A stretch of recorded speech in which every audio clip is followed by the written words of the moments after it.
قابل قدر محب گرامی حضرت مولانا سید امین القادری صاحب، دیگر علماء ذوی الاحترام، سادات کرام، حاضرین و حاضرات و ناظرین، السلام علیکم ورحمۃ اللہ وبرکاتہ۔ میرے پیارے آقا صلی اللہ تعالی علیہ وسلم کے پیارے دیوانوں، جس آیہ کریمہ کی تلاوت کا میں نے شرف حاصل کیا، اس سے متعلق کچھ معروضات پیش کرنے سے پہلے آقا کریم رؤوف الرحیم علیہ التحیۃ والتسلیم کی بارگاہ بے کس پناہ میں جس طریقے سے میں پڑھاؤں، عقیدت و محبت میں ڈوب کر اسی طریقے سے درود و سلام کا نذرانہ پیش کریں۔ الصلاۃ والسلام علیک یا رسول اللہ، الصلاۃ والسلام علیک یا حبیب اللہ، الصلاۃ والسلام علیک یا نبی اللہ، الصلاۃ والسلام علیک یا نور اللہ، وعلی آلک و اصحابک یا حبیب اللہ، صلی اللہ تعالی علیہ وسلم۔ میرے پیارے آقا صلی اللہ تعالی علیہ وسلم کے پیارے دیوانوں، ایک ایمان افروز اور پرمغز خطاب مجھ سے پیشتر آپ نے سماعت فرمایا۔ میں بھی کچھ باتیں آپ کی سماعتوں کے حوالے کرنا چاہتا ہوں، لیکن میری گفتگو کا موضوع آپ کا مستقبل ہے۔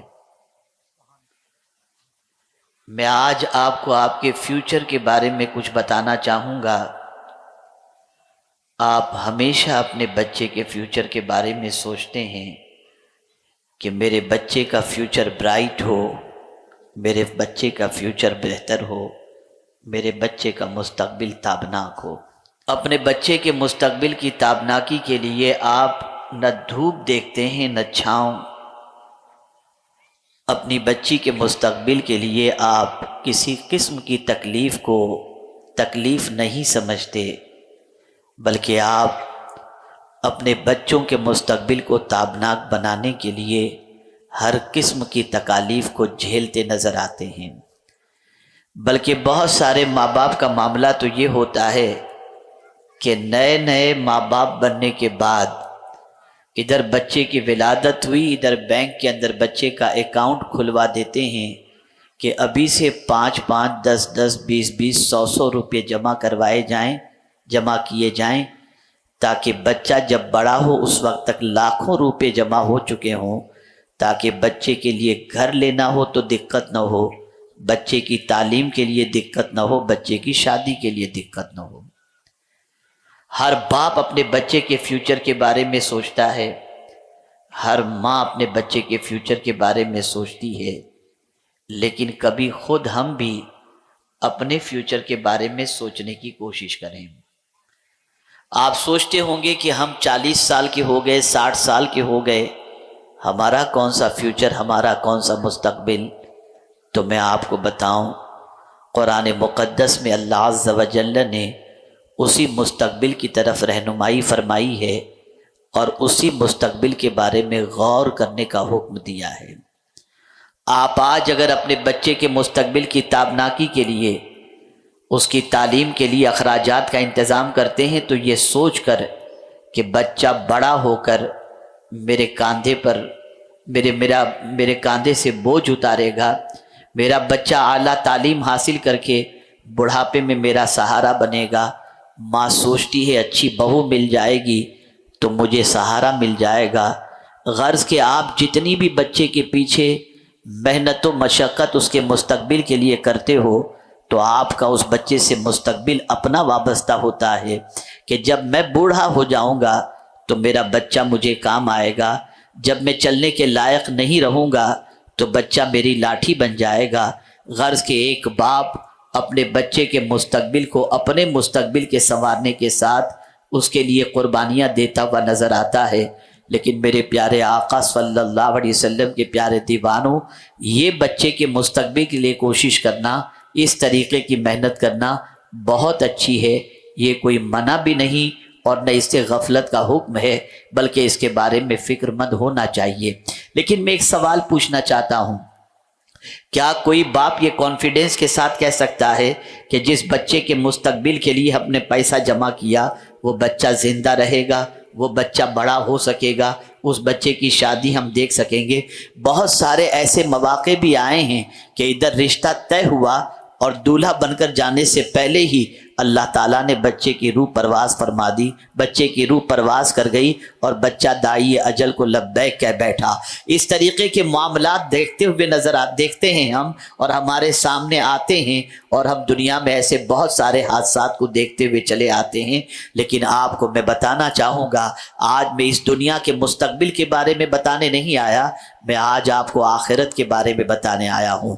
اس مستقبل کی طرف آپ کی توجہ کو مبذول کرانے آیا ہوں جس مستقبل کے حوالے سے قرآن کہہ رہا ہے، اللہ کی کتاب کہہ رہی ہے، یا ایھا الذین آمنوا اتقوا اللہ ولتنظر نفس ما قدمت لغد۔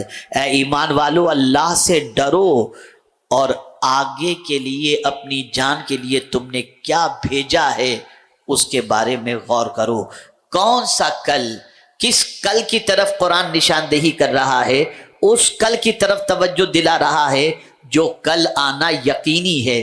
دنیا کا کل ہم دیکھ سکیں گے یا نہیں دیکھ سکیں گے یہ شیور نہیں ہے، ہمیں نہیں معلوم رات کو سونے کے بعد صبح کا سورج ہم دیکھ سکیں گے یا نہیں دیکھ سکیں گے، لیکن یہ بات یقینی طور پر ہے کہ مرنے کے بعد اللہ عز و جل کی بارگاہ میں حاضر ہونا ہے، قیامت قائم ہوگی، اس کی بارگاہ میں انسان پہنچے گا۔ اسی لیے جب کوئی مرنے والا مرتا ہے تو مسلمان اپنی زبان سے کہتا ہے انا للہ و انا الیہ راجعون، ہم اللہ کے لیے ہیں، اللہ کی طرف لوٹ کر جانے والے ہیں، جہاں سے آئے تھے وہیں کا سفر ہمیں طے کرنا ہے۔ آئیے میں سمجھاتا ہوا چلوں، دنیا کی زندگی کتنی ہے ہمیں نہیں معلوم، کتنا جئیں گے نہیں معلوم، کتنی عمر ہوگی نہیں معلوم، لیکن صبح اٹھتے ہیں تو اسی دنیا کی موج مستی میں مصروف ہو جاتے ہیں، اسی دنیا کے بارے میں غور کرنے میں مصروف ہو جاتے ہیں، 2 کا 4 اور 4 کا 40 کیسے ہو اس کی فکر میں لگ جاتے ہیں۔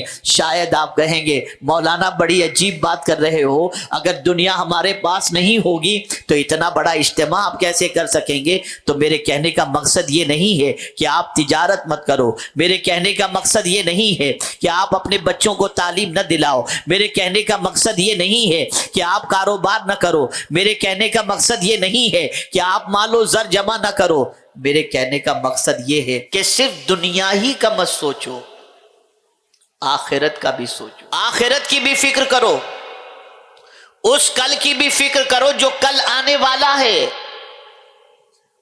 اور آج جو ہمارے پاس ہے وہ اللہ کا دیا ہوا ہے، زمین اللہ کی دی ہوئی ہے، زندگی اللہ کی دی ہوئی ہے، رزق اللہ کا دیا ہوا ہے، ایمان اللہ کی طرف سے دیا ہوا ہے، کان اللہ کی طرف سے دیے ہوئے ہیں، آنکھ اللہ کی طرف سے، زبان اللہ کی طرف سے، اولاد اللہ کی طرف سے، ماں باپ اللہ کی طرف سے، مال و زر اللہ کی طرف سے، جوانی اللہ کی طرف سے، بچپنا اللہ کی طرف سے، عمر اللہ کی طرف سے، نعمتیں اللہ کی طرف سے، پانی اللہ کی طرف سے، ہوا اللہ کی طرف سے، یہ ساری نعمتیں اللہ نے ہمیں اس دنیا میں عطا فرمائی ہیں۔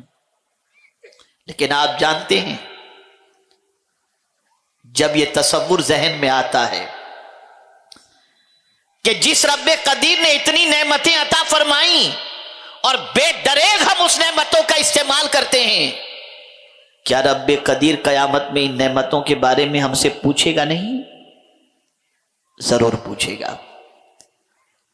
اور اسی لیے آقائے کریم صلی اللہ تعالی علیہ وسلم اپنے امتیوں کو آخرت کے بارے میں غور و فکر کی تعلیم دیتے ہیں۔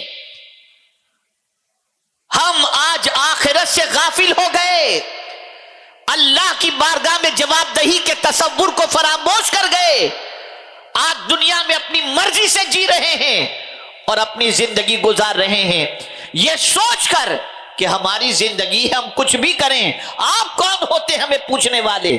ہم نہیں پوچھ رہے، قیامت میں خدا پوچھے گا، اللہ پوچھے گا۔ میں آپ کو قرآن کی روشنی میں چند آیتوں کے حوالے سے عرض کروں گا تو بات سمجھ میں آ جائے گی۔ ہاتھ اللہ نے دیا کچھ بھی کرنے کے لیے نہیں، زبان اللہ نے دی ہے کچھ بھی بولنے کے لیے نہیں، آنکھ اللہ نے دی ہے کچھ بھی دیکھنے کے لیے نہیں، کان اللہ نے دیے ہیں کچھ بھی سننے کے لیے نہیں، بلکہ ان نعمتوں کے بارے میں اللہ قیامت میں سوال پوچھے گا، کیا کیا ہے تم نے اس سے؟ یہ کویشچن ہوگا۔ آج نماز، روزہ، حج و زکوٰۃ، یقیناً یہ ساری چیزیں افضل و اعلیٰ ہیں، لیکن آپ جانتے ہیں جب یہ حدیث میری نظر سے گزری تو میرے رونگٹے کھڑے ہو گئے۔ آقا کریم صلی اللہ علیہ وسلم ارشاد فرماتے ہیں اگر کوئی شخص آخرت کے بارے میں غور و فکر کرے ایک گھڑی، ایک ساتھ، تو سرکار فرماتے ہیں یہ 60 سال کی عبادت سے بہتر ہے۔ اگر کوئی ایک گھڑی بیٹھ کر کے یہ سوچے کہ مجھے خدا کے سامنے حاضر ہونا ہے، مجھ سے میرا رب سوال پوچھے گا، مجھ سے میرا رب ایک ایک نعمتوں کے بارے میں پوچھے گا، میں اپنے رب کے سامنے کیسے کھڑا رہوں گا؟ اگر کوئی شخص آخرت کے بارے میں یہ غور کرتا ہے کہ آخرت میں کون سی چیز کام آنے والی ہے، تو رسول اعظم صلی اللہ علیہ وسلم فرماتے ہیں ایک گھڑی آخرت کے بارے میں غور و فکر کرنا یہ 60 سال کی عبادت سے بہتر ہے۔ آپ جانتے ہیں اس آخرت کے بارے میں صحابہ کی پوزیشن کیا تھی؟ حضرت انس بن مالک رضی اللہ تعالیٰ عنہ فرماتے ہیں کہ ایک دیوار تھی میرے اور حضرت فاروق اعظم رضی اللہ تعالیٰ عنہ کے درمیان، ایک دیوار ہی حائل تھی، دوسری طرف فاروق اعظم رضی اللہ تعالیٰ عنہ تھے اور ایک طرف میں تھا۔ ایک رات حضرت انس بن مالک فرماتے ہیں کہ مجھے دیوار کی اس طرف سے امیر المؤمنین فاروق اعظم رضی اللہ تعالیٰ عنہ کی آواز سنائی دی۔ کیا کہہ رہے تھے وہ؟ کون امیر المؤمنین؟ جن کی نیکیاں آسمان کے تاروں کے برابر اور جنہیں حضور صلی اللہ علیہ وسلم نے زمین کا اپنا وزیر فرمایا، اور جن کے بارے میں فرمایا میرے بعد کوئی نبی ہونا ممکن ہوتا تو وہ عمر فاروق ہوتے۔ وہ فاروق اعظم کے بارے میں کون کہہ رہا ہے؟ حضرت انس بن مالک رضی اللہ تعالیٰ عنہ کیا کہہ رہے ہیں؟ فرماتے ہیں ایک دیوار ہمارے دونوں کے درمیان حائل تھی، دیوار کے اس طرف امیر المؤمنین تھے، اس طرف میں تھا، مجھے امیر المؤمنین کے جملوں کی آواز سنائی دی۔ امیر المؤمنین رات کی تاریکی میں کیا کہہ رہے تھے؟ سنو، حضرت انس بن مالک کہہ رہے ہیں امیر المؤمنین رات کی تاریکی میں کہہ رہے تھے عمر، اپنے سے مخاطب خود سے، عمر خطاب کے بیٹے، امیر المؤمنین کا منصب، واہ! اور پھر رونے لگے۔ اگر پروردگار نے قیامت میں تم سے سوال کیا تو کیا جواب دو گے؟ اگر اللہ نے تم سے پرسش کر لی تو کیا جواب دو گے؟ اے اللہ عمر کے حال پر کرم فرما۔ کون یہ کہہ رہا ہے؟ یہ وہ ذات کہہ رہی ہے جس کے دامن میں نیکیوں کا انبار موجود ہے، اور اللہ اکبر، سیدنا صدیق اکبر رضی اللہ تعالیٰ عنہ فرماتے ہیں عمر کی زندگی اور عمر کا عدل اور عمر کی زندگی کے بہت سارے معاملات ایسے، اور خاص طور پر عمر کی آخرت کی فکر کو دیکھ کر میرے دل میں عمر کی محبت پیدا ہو گئی۔ یہ صدیق اکبر فرما رہے ہیں اے رسول اعظم صلی اللہ تعالی علیہ وسلم کے دیوانوں، آپ جانتے ہیں، اللہ اکبر، مولا علی کرم اللہ تعالی وجہہ الکریم کے حوالے سے حضرت ضرار رضی اللہ تعالیٰ عنہ کیا فرماتے ہیں؟ ارشاد فرماتے ہیں مولا علی کے بارے میں کہ میں نے حضرت امیر المؤمنین مولا علی کرم اللہ تعالی وجہہ الکریم کو محراب میں پوری رات زاروں قطار روتے ہوئے دیکھا۔ اور یہ کہتے ہوئے دیکھا، اے دنیا تو میرے سامنے بہت سج دھج کر آتی ہے، مجھے اپنی طرف مائل کرنا چاہتی، ارے تجھے تو میں نے 3 طلاق دے دی ہے۔ اور پھر مولا علی کرم اللہ تعالی وجہہ الکریم اپنے رب کی بارگاہ میں عرض کرتے ہیں، اے میرے رب، اے میرے رب، اے میرے رب، سفر بڑا لمبا ہے اور زیادہ سفر میرے پاس کچھ بھی نہیں۔ کون سا سفر؟ آخرت کا سفر۔ کون سا سفر؟ قیامت کا سفر۔ میرے پیارے آقا صلی اللہ تعالی علیہ وسلم کے پیارے دیوانوں، یہ وہ نفوس قدسیہ ہیں جن کے دامن میں نیکیوں کا انبار موجود ہے، لیکن کل کے بارے میں سوچ کر، آخرت کے بارے میں سوچ کر لرزاں ہیں، ترساں ہیں، پریشان ہیں۔ اسی طریقے سے آپ دیکھیں میرے پیارے آقا صلی اللہ علیہ وسلم کے پیارے دیوانوں، حضرت عثمان ذو النورین رضی اللہ تعالیٰ عنہ کو قبر کے پاس کسی نے روتے ہوئے دیکھا تو کہنے لگا، امیر المؤمنین کیا بات ہے؟ آپ جو ہے جنت کے جہنم کے بارے میں سن کر کبھی اتنا زار و قطار نہیں روئے، جہنم کے بارے میں سن کر اتنے آنسو آپ نے نہیں بہائے، لیکن آج اس قبر کے پاس پہنچنے کے بعد، قبرستان پہنچ کر قبر کے پاس بیٹھ کر اتنے آنسو بہا رہے ہیں۔ امیر المؤمنین وجہ کیا ہے؟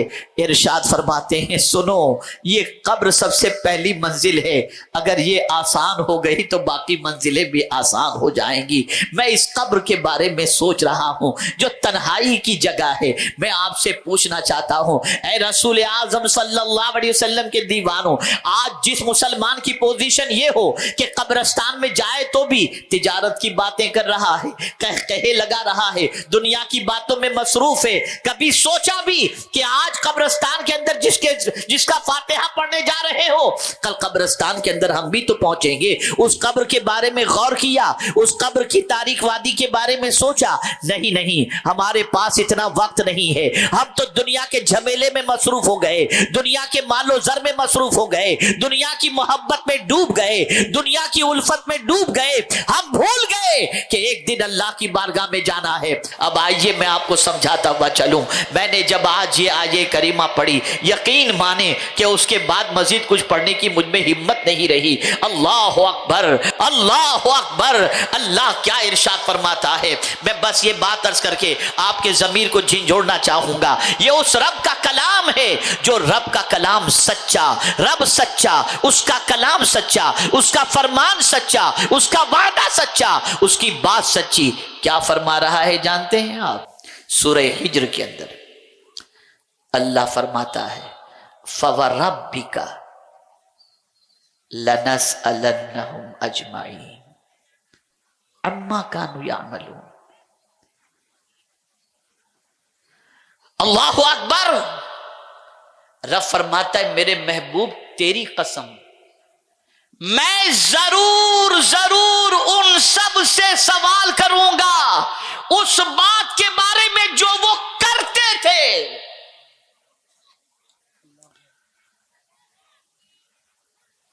ہم جو کچھ دنیا کے اندر کر رہے ہیں، رب اپنے محبوب کی قسم یاد کر کے کہہ رہا ہے اور پھر تاکید کے ساتھ کہہ رہا ہے، ہم اس کے بارے میں ضرور پوچھیں گے، سوال کریں گے۔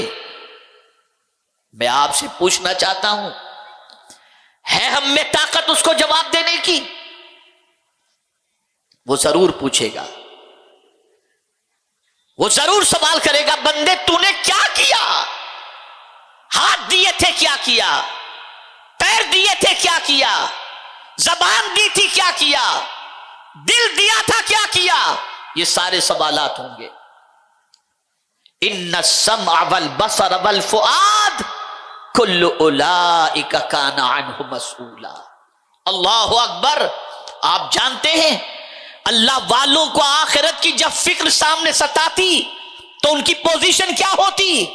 ایک بزرگ امام غزالی رحمت اللہ تعالی علیہ فرماتے ہیں، ایک بزرگ کو یہ خیال آیا، ان کی عمر 60 سال کی تھی، 60 سال ان کی عمر تھی، حساب لگاتے ہیں کہ میں نے اگر دن میں ایک گناہ کیا توجہ چاہوں گا، دن میں اگر ایک گناہ کیا تو 60 سال کے اندر مجھ سے کتنے گناہ سرزد ہو گئے۔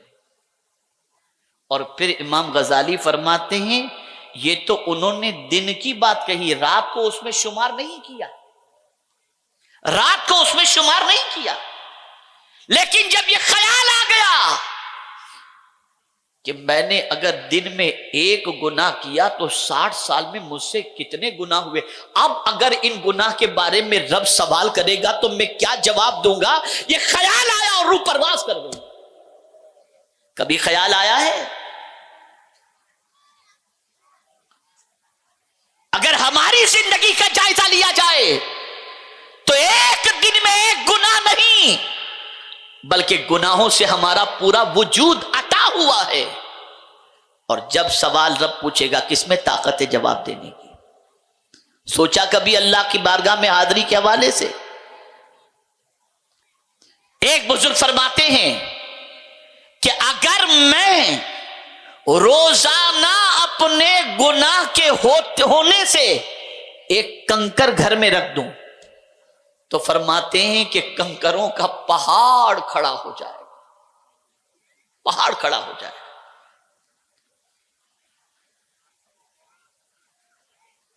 اور یہاں تک امام غزالی رحمت اللہ تعالی علیہ فرماتے ہیں کہ اگر گناہ لکھنے والا فرشتہ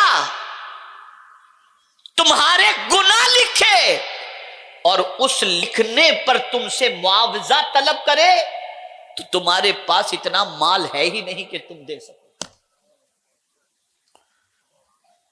مسلمانوں ذرا ہوش کے ناخون لو، بھول گئے ہو تم، اسی دنیا کو سب کچھ سمجھ لیا، دنیا کے تعیشات کو سب کچھ سمجھ لیا اور دنیا کے گناہوں کے اندر ڈوب کر تم بھول گئے کہ جان تم کو کس نے دی ہے، مال تم کو کس نے دیا ہے، آنکھ تم کو کس نے دی ہے، زبان تم کو کس نے دی ہے، یہ ساری چیزیں بھول گئے۔ جس نے دیے ہیں، جس نے دی ہیں یہ ساری چیزیں، وہ سوال پوچھے گا۔ اور جانتے ہیں آپ پہلا سوال قیامت میں کس چیز کے بارے میں ہوگا؟ پہلا سوال حقوق اللہ کے معاملے کے اندر قیامت میں پہلا سوال اللہ پوچھے گا نماز کے بارے میں، نماز کے بارے میں سوال پوچھے گا۔ اب میں آپ سے پوچھنا چاہتا ہوں، جس نماز کو آج کا مسلمان بڑی آسانی سے ترک کر دیتا ہے، اس نماز کے بارے میں قیامت میں اللہ عز و جل پہلے سوال پوچھے گا، کیا جواب دو گے؟ اور یہاں ایک بات اور عرض کر دوں، وہاں کوئی کام نہیں آئے گا۔ آپ کے پاس درہم ہوگا، آپ سوچیں گے کچھ درہم دینار، وہاں تو وہ بھی نہیں ہوگا، درہم دینار ہوں گے ہی کہاں؟ چھٹنے کا راستہ کیا ہوگا؟ ارے خدا کے بندو، اگر یہ تصور کرتے ہو کہ بیٹا کام آئے گا، باپ کام آئے گا، یا شوہر یا بیوی، تو فرمایا گیا قیامت کے دن تو باپ بھی اپنے بیٹے سے کہے گا میرا حق تو نے مارا تھا، یہاں دے، تجھے جانے نہیں دوں گا۔ یہ قیامت کی پوزیشن ہوگی، کوئی کسی کا پرسان حال نہیں ہوگا، کوئی چھٹنے کا راستہ نہیں نظر آئے گا۔ کیا تیاری ہے اس کے لیے؟ اس مستقبل کے بارے میں کیا سوچا ہم نے؟ کیا کبھی صبح اٹھنے کے بعد ہم نے غور کیا؟ نہیں، ہم نے کچھ غور نہیں کیا۔ ہم تو اس دنیا کے اندر اتنے مگن ہو گئے کہ ہم نے یہ سوچا کہ جیسے یہاں سے جانا ہی نہیں ہے، اور یہی وجہ ہے کہ وہاں جو چیز کام آنے والی ہے وہاں کی ہمارے پاس کوئی تیاری نہیں۔ قرآن کہتا ہے وہاں تم نے کیا بھیجا، یہاں تو بینک کے اندر رکھے ہو، وہاں کیا تم نے بھیجا؟ مجھے یہاں پر حضرت ابو ذر غفاری رضی اللہ تعالیٰ عنہ کی بات یاد آتی ہے. اللہ اکبر.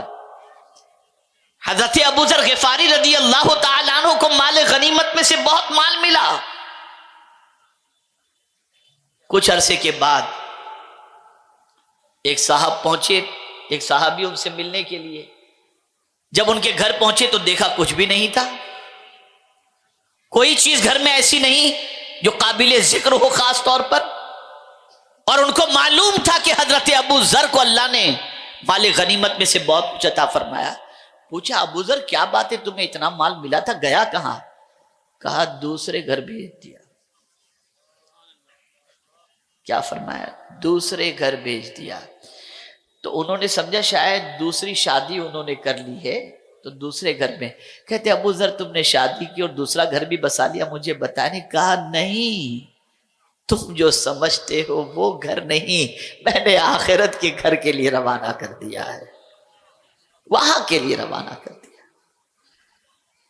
اے رسول اعظم صلی اللہ علیہ وسلم کے دیوانوں، وہاں کی فکر کرو جہاں کوئی کام آنے والا نہیں ہے، جہاں نفسی نفسی کی کیفیت ہوگی، جہاں کوئی پرسان حال نہیں ہوگا.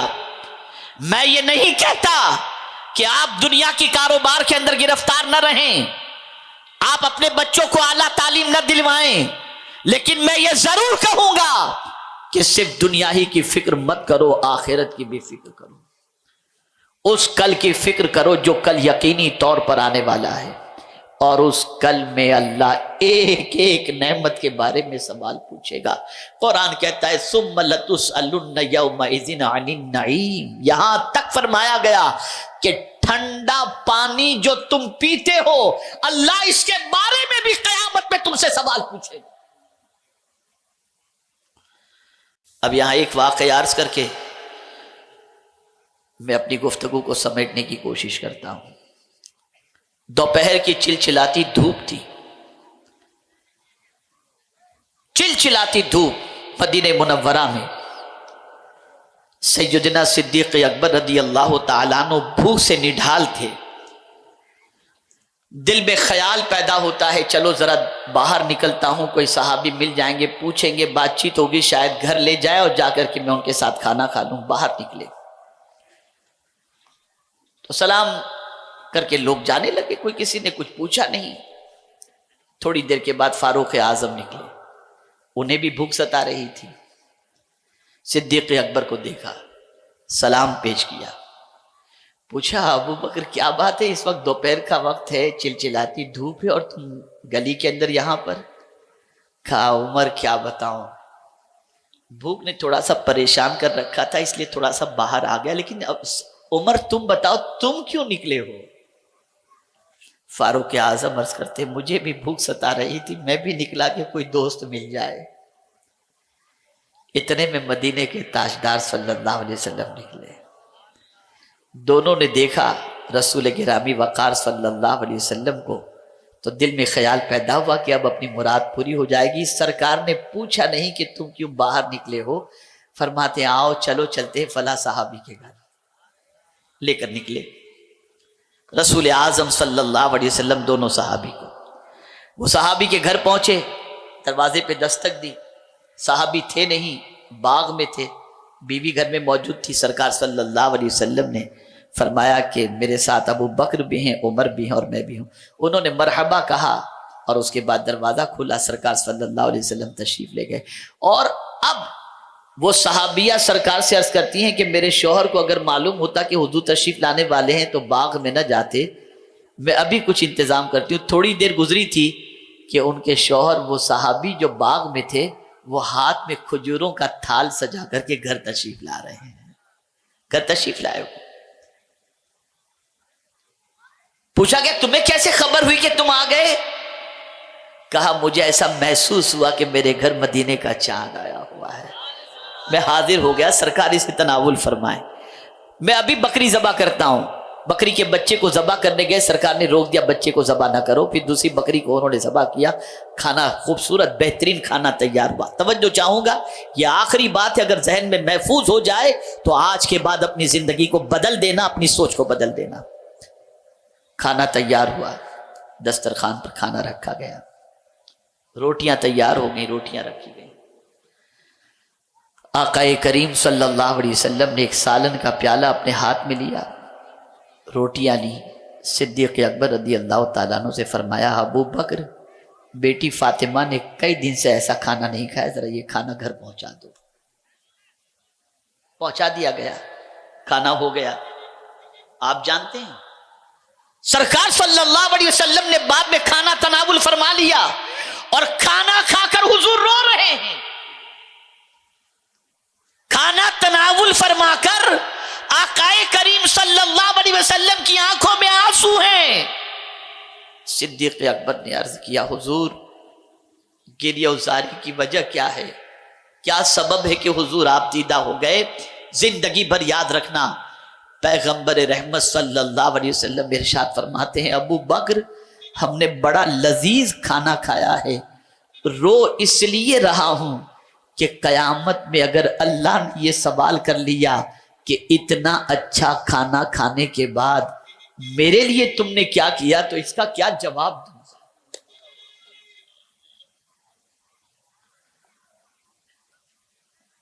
روز مرغ مسلم توڑتے ہیں، شادیوں میں اتنی بڑی بڑی ڈش رکھتے ہیں کہ اس کھانے کو ہضم کرنے کے لیے 7 اپ کا دھکا مارنا پڑتا ہے، لیکن کیا کبھی کھانے کے بعد یہ احساس ہوا کہ اس کھانے کے بارے میں اللہ ہم سے سوال پوچھے گا؟ کیا یہ خیال پیدا ہوا کہ اس کھانے کے بعد ہم اللہ کا شکر ادا کریں؟ نہیں، قیامت میں اللہ اپنی دی ہوئی نعمتوں کے بارے میں سوال پوچھے گا۔ اس کل کی فکر کرو، اس کل کے بارے میں غور کرو، اس کل کی تیاری کرو اور اس کل کے بارے میں سوچو جہاں باپ بیٹے سے بھاگ رہا ہوگا، ماں بچے سے بھاگ رہی ہوگی، کوئی کسی کا نہیں ہوگا، دوست دوست سے بھاگ رہا ہوگا، کوئی کسی کا پرسان حال نہیں ہوگا۔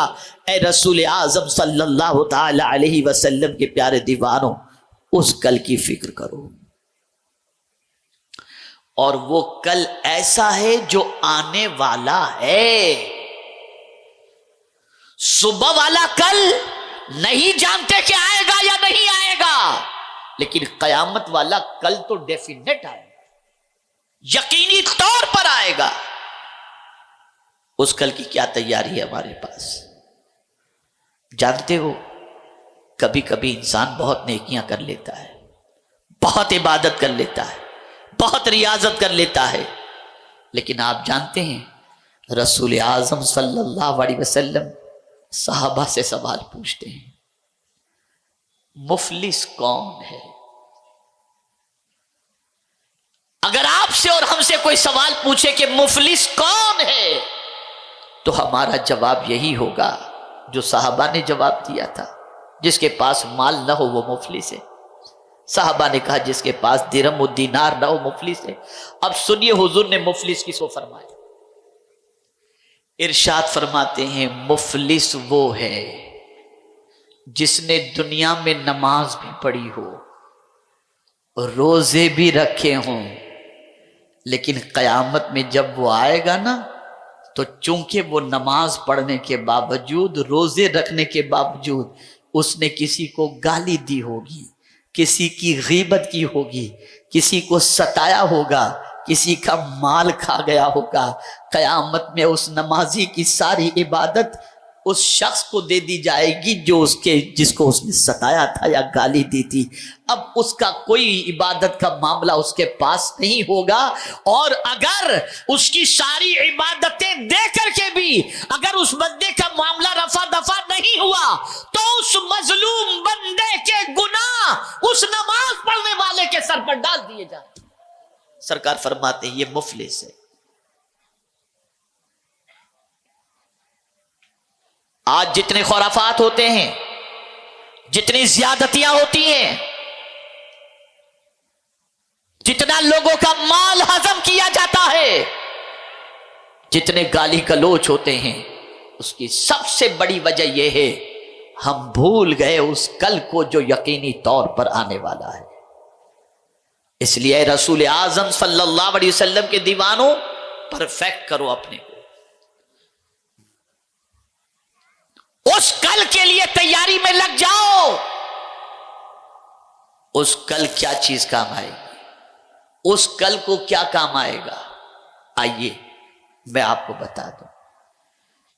اس کل میں صرف نیکیاں کام آئیں گی، اور اس کریم کی کرم نوازی پر قربان جائیے کہ اس کل میں بھی اس کی مہربانی کا حال یہ ہوگا، من جاء بالحسنۃ فلہ عشر امثالھا. اور فرمایا اگر کسی نے گناہ کیا تو ومن جاء بالسیئۃ فلا یجزا الا مثلھا او کما قال. اللہ فرماتے اگر کوئی نیکی کرے گا تو اللہ اس نیکی کے بدلے میں اسے 10 گنا اجر عطا کر دے گا، لیکن اگر کوئی گناہ کرے گا تو گناہ 10 نہیں 1 ہی گناہ لکھا جائے گا تاکہ بندے کی بخشش ہو جائے. یہ اس کی کرم نوازی ہے. ایک بندے کو اللہ اپنی چادر رحمت میں چھپائے گا اور پھر اس کے سامنے گناہ پیش کرے گا. دیکھ بندے تیرے یہ گناہ لوگوں کے سامنے نہیں، اکیلے چھپا تیرے یہ گناہ ہے نا. ہاں مولا میرے گناہ ہے، میرے گناہ ہے. تو نے یہ سب کیا ہے؟ ہاں مولا میں نے کیا ہے، میں اقرار کرتا ہوں میں نے کیا ہے. رب فرمائے گا میں نے چھپا کے رکھا نا تیرے گناہ کو، دنیا میں لوگوں کے سامنے ظاہر نہیں ہونے دیا نا. نہیں مولا جا بھی میں تجھ پر کرم کرتا ہوں، جا تجھے میں معاف کر دیتا ہوں. کیا کرم ہے اس کا. اے رسول اعظم صلی اللہ علیہ وسلم کے دیوانوں، وہ قریب ہے، وہ چاہتا ہے کہ بندوں کی مغفرت ہو جائے، لیکن بندے مغفرت کے لیے کوئی کام بھی تو کرو، نیکیاں بھی تو کرو، اللہ کی اطاعت و فرما برداری تو کرو، اللہ کے رسول صلی اللہ علیہ وسلم کی اطاعت تو کرو. ہاں قیامت میں جب ماں چھوڑ دے گی، باپ چھوڑ دے گا، بھائی چھوڑ دے گا، رشتہ دار چھوڑ دے گا، تو ایک ذات ایسی ہوگی جس کو ہماری فکر ہوگی، اور وہ ذات کوئی اور نہیں، وہ مصطفیٰ جان رحمت صلی اللہ علیہ وسلم کی ذات ہوگی. تلاش کرتے ہوں گے اپنے امتی کو. جانتے ہیں سرکار صلی اللہ علیہ وسلم فرماتے ہیں اللہ اکبر، میرے سامنے سے انبیاء گزریں گے. سرکار فرماتے ہیں قیامت کے دن میرے سامنے سے انبیاء گزریں گے، کوئی نبی گزریں گے تو ان کے ساتھ ان کا ایک ہی امتی ہوگا، کسی کے ساتھ کچھ، کسی کے ساتھ کچھ، کسی کے ساتھ کچھ. پھر میں دیکھوں گا تو آسمان بھرا ہوا نظر آئے گا، تو میں سوچوں گا شاید یہ میرے امتی ہیں، تو بتایا جائے گا نہیں یہ موسیٰ علیہ السلام کے امتی ہیں. اور اس کے بعد پورا افق سب کے سب بھرا ہوا نظر آئے گا، تب مجھ سے بتایا جائے گا کہ یہ آپ کے امتی ہیں، یہ آپ کے امتی ہیں. اور پھر سرکار صلی اللہ علیہ وسلم فرماتے اللہ اکبر، میرے امتیوں میں سے اللہ تعالی 70,000 ایسے میرے امتیوں کو جنت میں داخل فرمائے گا جن سے کوئی حساب لے گا ہی نہیں، حساب ہی نہیں لے گا ان سے، بغیر حساب کے ان کو جنت میں داخل فرما دے گا. ان کی ایک خوبی بیان کی گئی، 2-3 خوبیاں، ان میں سے ایک خوبی بتا دوں. ان کی ایک خوبی ہے کہ وہ توہم پرست نہیں ہوں گے، بدفعلی کرنے والے نہیں ہوں گے. بلی آگے سے گزرے ابھی مت کام کرنا، نکلنا نہیں، بلی آگے سے گزرے، یہ سب وہم رکھنے والے نہیں ہوں گے، بدفعلی کرنے والے نہیں ہوں گے، برا شگن لینے والے نہیں ہوں گے، یہ فرمایا گیا. اور اللہ اکبر، میرے پیارے آقا صلی اللہ تعالی علیہ وسلم کے پیارے دیوانوں، ایک بات یاد آ گئی تو عرض کر دوں. گناہ کرنے کے بعد 1000 قیمتی عطر لگا لو، گناہ کی بدبو جو ہے نا وہ رکتی نہیں. آپ سوچیں کہ گناہ میں بدبو ہے؟ تو میں حدیث سے ثابت کرتا ہوں، جی صاحب گناہ میں بدبو ہے. اگر ہمارے جسم سے گناہ کی بدبو آنے لگ جائے نا تو ہمارے قریب کوئی کھڑے رہنے کو تیار نہ ہو، کوئی کھڑے رہنے کو تیار. گناہ میں ہے بدبو، بہت بدبو ہے. اس کو میں حدیث کی روشنی میں سمجھاؤں. آقا کریم صلی اللہ علیہ وسلم ارشاد فرماتے ہیں کہ جب کوئی بندہ جھوٹ بولتا ہے تو اس کے منہ سے جو بدبو آتی ہے اس سے فرشتے 40 میل دور چلے جاتے ہیں. تو پتہ چلا گناہ میں بدبو ہے، گناہ میں بدبو ہے. یہ تو کہیے اس کریم کا کرم ہے کہ اس نے پردہ ڈالے رکھا ہے، پردہ ڈالے رکھا ہے. اے رسول اعظم صلی اللہ علیہ وسلم کے دیوانوں، آپ جس شہر کے اندر رہتے ہیں، جس علاقے میں رہتے ہیں، اس علاقے کے عظیم بزرگ، ماشاءاللہ کیا کہنا، سبحان اللہ، اس عظیم بزرگ کے جوار میں رہتے ہیں جن کی زندگی کا لمحہ لمحہ تقوی و طہارت اور فیض رسانی کے اندر گزر گیا. ان کی زندگی پڑھ کر، ان کی حیات طیبہ پڑھ کر کیوں ان کے نقش قدم پر چلنے کا جذبہ پیدا نہیں ہوتا؟ بدلو اپنی سوچ کو، بدلو اپنے افکار و نظریات کو. اس کل کی تیاری کرو جس کل میں نہ اولاد کام آئے گی، نہ بیوی بچے کام آئیں گے، نہ دوست کام آئے گا، نہ بھائی کام آئے گا، نہ ماں باپ کام آئیں گے. اس کل کی تیاری کرو اور اس کل کے بارے میں روزانہ سوچو کہ قیامت میں اللہ کی بارگاہ میں ہم کیا جواب دیں گے. یہ خیال اگر آج سے آپ نے دل و دماغ کے اندر محفوظ کر لیا، بلکہ ہم سب نے اپنے خیال کے اندر اس کو شامل کر لیا اور ہم اس پر غور کرنے لگے، تو مصطفیٰ پیارے صلی اللہ علیہ وسلم کے فرمان کی روشنی میں ایک گھڑی بھی آخرت کے بارے میں غور کرنے پر اللہ ہمیں 60 سال کی عبادت کا ثواب عطا فرمائے. اللہ رب العزت جل جلالہ آقا کریم رؤوف الرحیم علیہ التحیۃ والتسلیم کے صدقہ و طفیل مجھے آپ کو سب کو اللہ اور اس کے رسول کے ارشاد پر عمل کی توفیق نصیب فرمائے، اور رب قدیر ہم سب کا خاتمہ بالخیر فرمائے، اور پروردگار قیامت کی رسوائی سے ہم سب کو بچا لے، دونوں جہاں کی رسوائی سے بچا لے، اور پروردگار جل جلالہ آقا کریم صلی اللہ علیہ وسلم کے صدقہ و طفیل ہم سب کو آخرت کی تیاری اور آخرت کی فکر کرنے کی توفیق نصیب فرمائے. وما علینا الا البلاغ المبین.